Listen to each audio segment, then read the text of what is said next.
कल सुबह जब आप उठे आपको पता चले कि आपके फ़ोन में जो बैंक बैलेंस दिख रहा था वो सिर्फ एक नंबर था, ना कोई रियल चीज़, सिर्फ एक वादा।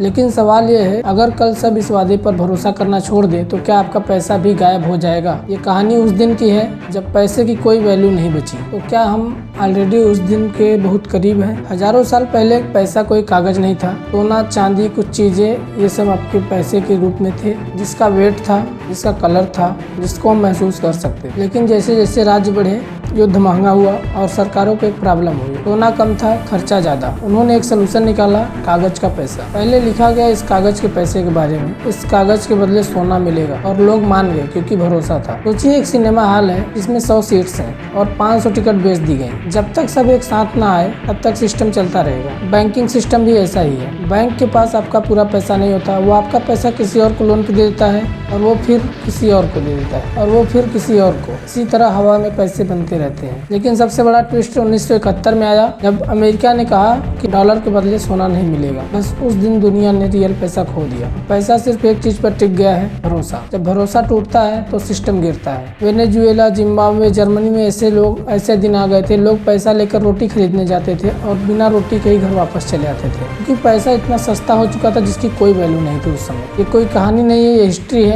और हर बार वजह यही थी, ज्यादा पैसा प्रिंट करना। जब सरकार बोले तुम टेंशन मत लो, पैसा आ जाएगा, तो समझ लो वैल्यू जा रही है। आज हम उस स्टेज पे हैं जहाँ पैसा डिजिटल हो चुका है। एक बटन दबाओ, करोड़ों आ जाते हैं, और चीजें उतनी ही है, घर उतने ही, खाना उतना ही। इसीलिए महंगाई बढ़ती है। आप ज्यादा मेहनत करते हो फिर भी पीछे रह जाते हो, और सिस्टम कहता है ये नॉर्मल है। पैसा सिर्फ कागज नहीं होता, पैसा एक विश्वास होता है, और जब विश्वास टूटता है तो सिस्टम नहीं, लोग गिरते हैं। सवाल ये नहीं है कि पैसा कब गिरेगा, सवाल ये है कि पैसा जब गिरेगा तो क्या आप तैयार रहेंगे?